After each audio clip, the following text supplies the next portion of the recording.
وذكر فإن الذكرى تنفع المؤمنين.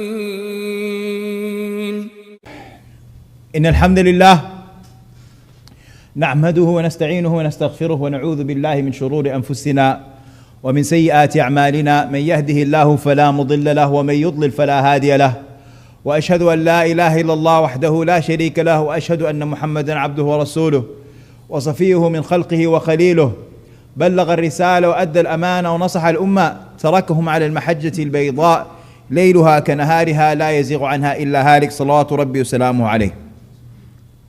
عباد الله، يقول الله عز وجل في كتابه الكريم بعد أعوذ بالله من الشيطان الرجيم: يا أيها الذين آمنوا اتقوا الله حق تقاته ولا تموتن إلا وأنتم مسلمون. وقال تعالى: يا أيها الناس اتقوا ربكم الذي خلقكم من نفس واحدة وخلق منها زوجها وبث منهما رجالا كثيرا ونساء واتقوا الله الذي تساءلون به والأرحام إن الله كان عليكم رقيبا. وقال تعالى: يا أيها الذين آمنوا اتقوا الله وقولوا قولا سديدا يصلح لكم أعمالكم ويغفر لكم ذنوبكم ومن يطع الله ورسوله فقد فاز فوزا عظيما. أما بعد. All praise is due to Allah. We seek His guidance and His forgiveness, and we seek refuge in Allah from the evil of ourselves and the whispering of our desires. Whom Allah guides, no one can misguide, and whom He allows to be misled, no one can guide. And I bear witness that there is nothing worthy of worship except Allah alone, having no partners, and that Muhammad sallallahu alayhi wasallam is His slave and His messenger and His perfect worshipper. As to proceed, in the 20 seconds that I started this khutbah, I saw 4 people checking their phones and talking to each other. And I just want to remind you all that Rasulullah sallallahu alayhi wasallam made of the etiquettes of Jum'ah that we don't touch anything and we don't do anything other than listen to the khutbah. Rasulullah sallallahu alayhi wasallam says, "Man lamas al-hasa faqad lagha, wa man lagha fala jum'ata lah." That whoever touches a pebble, they have committed laghu, vain speech. And whoever commits vain speech in Jum'ah, then they have no reward for Jum'ah. So a person came and they drove all the way over here and they sat, they left work, but they also need to refrain for these 20 minutes. And Rasulullah sallallahu alayhi wasallam, back to the topic of my khutbah, but inshallah ta'ala I do believe that we need to spend more time reviewing even the fiqh of Jum'ah, because we tend to forget. And I don't want anyone to think that I'm talking to young people, because the elderly are just as attached to their phones as the young.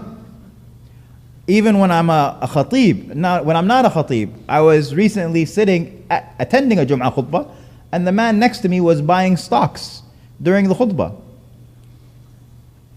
And that's a combination of not only false speech but false actions, because the Prophet ﷺ told us that whoever buys or sells in the masjid, then the sunnah is to say, may Allah subhanahu wa ta'ala not bless your transaction. May Allah not bless your transaction, because the masjid is not for that. The masjid is not for the dunya. It is for the seeking of the reward of the hereafter. In any case, Rasulullah sallallahu alayhi wasallam tells us in the hadith of Anas ibn Malik, reported by At-Tirmidhi. He says, Allah subhanahu wa ta'ala says, عبدي إنك ما دعوتني ورجوتني غفرت لك على ما كان منك ولا أبالي. O my servant, as long as you call upon me and have hope in me, I will forgive you no matter what you have done, and I will not mind. We are told by Allah subhanahu wa ta'ala that no matter what sin a person has created, no matter what they've done, that if they turn to Allah subhanahu wa ta'ala and they have hope in Him, Allah subhanahu wa ta'ala will forgive. And He will not mind. I want to talk briefly about this concept of istighfar, seeking forgiveness. Qatada says, إِنَّ هَذَا الْقُرْآنِ يَدُلُّكُمْ عَلَى دَائِكُمْ وَدَوَائِكُمْ. He says, this Qur'an guides you, directs you, instructs you to your disease and to your cure. He says, أَمَّا دَاؤُكُمْ فَالذُّنُوبِ. As for your disease, it is your sins. وَأَمَّا دَوَاءُكُمْ, and as for your cure, it is to seek forgiveness.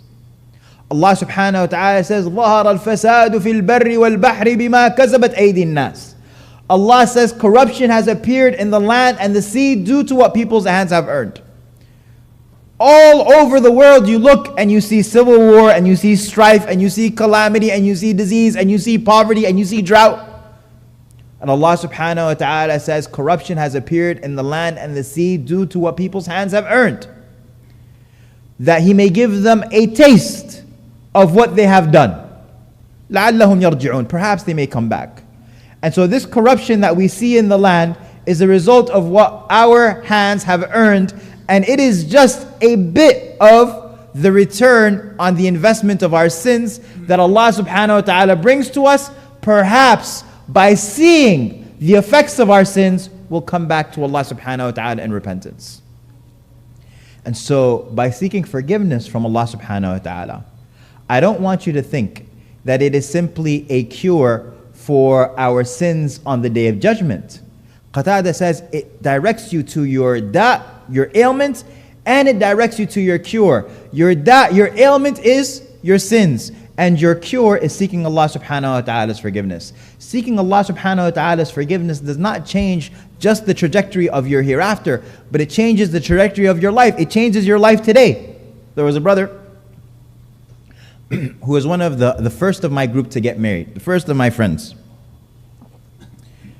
He was the first one.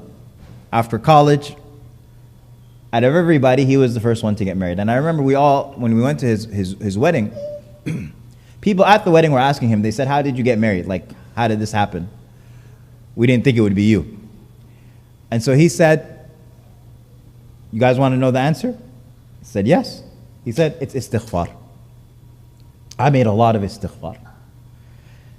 And that's in the book of Allah. Nuh alayhi salam, he says, فَقُلْتُ اسْتَغْفِرُوا رَبَّكُمْ إِنَّهُ كَانَ غَفَّارًا يُرْسِلِ السَّمَاءَ عَلَيْكُمْ مِدْرَارًا وَيُمْدِدْكُمْ بِأَمْوَالٍ وَبَنِينَ وَيَجْعَلْ لَكُمْ جَنَّاتٍ وَيَجْعَلْ لَكُمْ أَنْهَارًا. Nuh alayhi salam, he said, make istighfar to Allah subhanahu wa ta'ala. Your Lord is oft forgiving. So not only is your Lord oft forgiving, meaning that He will forgive you,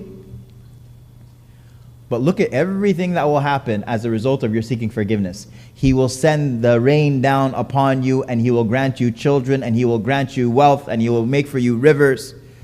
All of that will happen as a result of your istighfar. And for you to have children, you have to have a spouse first. And so Al-Hasan al-Basri, when a man came to him and he complained of drought, Al-Hasan told him, he said, go and make istighfar. And another man came and he complained of poverty, and Hassan told him, go and make istighfar. And another man came to him and complained of his inability to have children, and then Hassan told him, go and make istighfar. And when people came to him after, or his students had witnessed all three discussions, they said 3 people came with 3 different symptoms, and you gave them all the same prescription. He said, did you not hear what Nuh alayhi salam said? Nuh said, seek forgiveness from your Lord. Your Lord is oft forgiving. He will make the sky cascade rain down upon you. So that farmer who's complaining of drought, make istighfar, Allah subhanahu wa ta'ala will cause the rain to come. That father who's complaining of lack of children, or that husband who's complaining that he's not a father yet, يُمْدِدْكُمْ بِأَمْوَالٍ وَبَنِينَ. Allah subhanahu wa ta'ala, when you make istighfar, He will extend for you wealth, and He will extend for you children. مَا لَكُمْ لَا تَرْجُونَ لِلَّهِ وَقَارًا, he says. Nuh alayhi salam, he says, why is it that you don't give Allah His due amount? Why is it that when it comes to the equation of success in your life, you remove Allah from the equation? And so you think of studying, and you think of getting good grades, and you think of networking, and you think of knocking on this person's door, and meeting this person, and asking this person. But you don't think about Allah subhanahu wa ta'ala. That if Allah subhanahu wa ta'ala says yes, it doesn't matter who says no. And if Allah subhanahu wa ta'ala says no, it doesn't matter who says yes. And so seeking forgiveness from Allah subhanahu wa ta'ala. But we don't just seek Allah subhanahu wa ta'ala's forgiveness for our sins. But it is beautiful that in Islam, we know and we believe that there is no sin that Allah subhanahu wa ta'ala does not forgive or cannot forgive. If a person simply turns to Allah subhanahu wa ta'ala and asks forgiveness. As long as you turn to Allah, our relationship, our servitude is a Lord, or is to a Lord who is so perfect in His ability to forgive. Allah subhanahu wa ta'ala says in Surah He says, وَهُوَ الْغَفُورُ الْوَدُودُ. That is Surah Al-Buruj. It is a beautiful, beautiful pairing. Allah subhanahu wa ta'ala says, وَهُوَ الْغَفُورُ الْوَدُودُ. You know, Surah Al-Buruj is the only surah in Juz' Amma where Allah subhanahu wa ta'ala mentions two of His names together. وَهُوَ الْغَفُورُ الْوَدُودُ. And He mentions, وَمَا نَقَمُ مِنْهُمْ إِلَّا يُؤْمِنُ بِاللَّهِ الْعَزِيزِ الْحَمِيدِ. I don't have time for this verse right now. But وَهُوَ الْغَفُورُ الْوَدُودُ. Allah subhanahu wa ta'ala calls Himself the forgiving and the loving. His loving is and His forgiveness is so perfect. Some of us, if we are injured by somebody who's very close to us, we might get to the point over time where we're able to forgive them. I want you to imagine the most severe betrayal. And if that person comes and asks for forgiveness and tries and shows changed behavior, then I might get to the point where I forgive them. But am I ever going to love them perfectly again? It's very hard. It's very hard for the love and that closeness to come back. Umar ibn Khattab radiallahu anhu was standing in front of the man who killed his brother Zayd. Umar is the Khalifa. And he says to the man, I ask you by Allah, did you kill my brother Zayd? Because Zayd was martyred in the battles of Ridda. And those people who had apostated accepted Islam again after they lost. Those who survived, they accepted Islam and they became absorbed into the Muslim community again. And so now Umar is standing in front of one of those people and he said, did you kill my brother Zayd? And the man said, yes, I did. So now everything we know about the rage and the power and the justice of Umar ibn Khattab, his older brother Zayd that he loved so much, he is now standing in front of his killer. And Umar ibn Khattab simply says to him, then stay away from me. Because I am never going to love you just like the earth never likes blood. We're never going to mix. And then he says, Amirul Mu'mineen, is your lack of love for me going to cause me to lose out on any of my rights? And he says, no. Your rights as a Muslim is one thing and my love is another thing. But Umar radiallahu anhu is saying that even if you are forgiven because you've accepted Islam again, there will never be a scenario where I can love you because you killed my brother. And even someone who had a greater capacity of love and forgiveness than Umar is Rasulullah sallallahu alayhi wasallam. And it is amazing how the Prophet ﷺ was able to absorb all of these people, one after the other, of people who fought against him, people who insulted him, people who mocked him, people who hurt him, people who ridiculed him, people who fought against him. All of these people who became Sahaba, he absorbed them all and he loved them all. But there was one man who injured the Prophet ﷺ so much that Rasulullah ﷺ forgave him and accepted his Islam. But he simply told him and he said, can you please stay away from me? And that was Wahshi, the killer of his uncle Hamza. Rasulullah sallallahu alayhi wasallam, it was such a painful image for him, the mutilation of his uncle on the battlefield of Uhud, that Rasulullah sallallahu alayhi wasallam simply told Wahshi, he said, I don't want to see you around. If that's okay, just stay away from me. You're a companion, your Islam is accepted, your sins are forgiven, all of that. Even the Prophet sallallahu alayhi wasallam had limits when it came to his love. And yet, when Allah subhanahu wa ta'ala says, وَهُوَ الْغَفُورُ الْوَدُودُ, it shows us that there is no one who is alive, who is not only beyond being forgiven by Allah, Al-Ghafur, but being loved by Allah, Al-Wadud. And this surah comes in the sequence of a people who had committed genocide. قُتِلَ أَصْحَابُ الْأُخْدُودِ, Allah subhanahu wa ta'ala says. Cursed are the killers or the people who caused the genocide in the trench. But Allah subhanahu wa ta'ala still says, وَهُوَ الْغَفُورُ الْوَدُودُ. Allah is the forgiving and Allah subhanahu wa ta'ala is the loving. And so we are fortunate that we worship a God who never disqualifies us from His mercy, from His forgiveness, and from His love the minute that we turn back to Him. أقول ما سمعتم واستغفر الله لي ولكم فاستغفروه إنه الغفور الرحيم.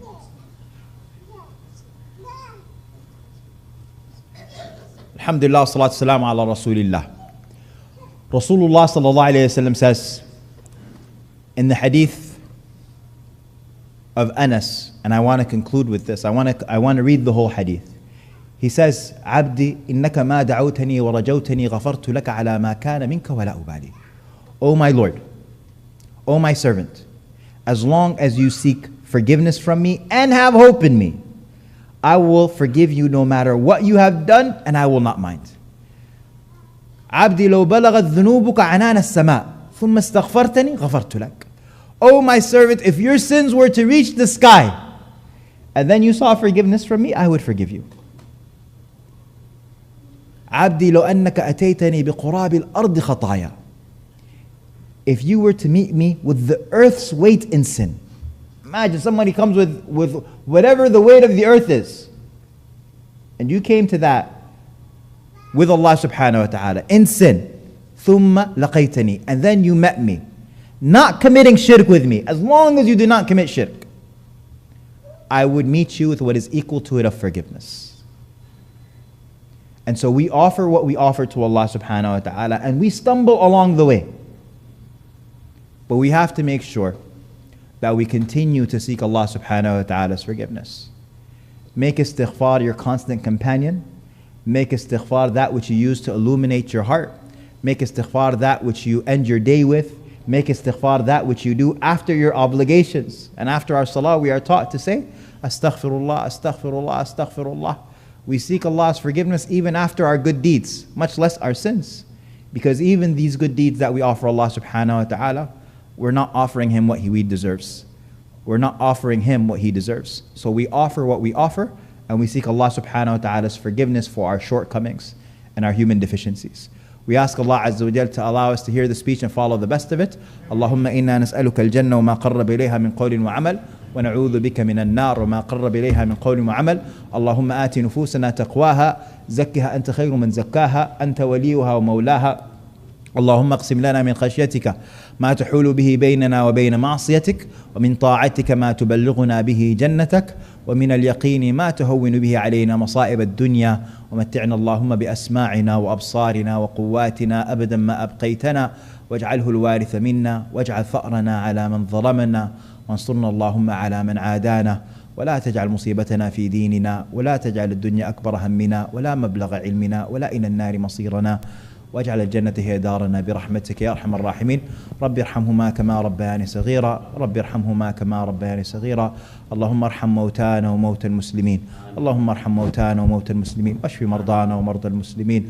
اللهم ارحماك بأهلنا المستضعفين المنكوبين في كل مكان. اللهم ارحماك بأهلنا في الصين وفي فلسطين والسودان وكشمير وسائر بلاد المسلمين. اللهم كن لهم معينا يوم قل المعين، كن لهم ناصرا يوم قل الناصر. وصلى الله على سيدنا محمد. وقوموا إلى صلاتكم ورحمكم الله.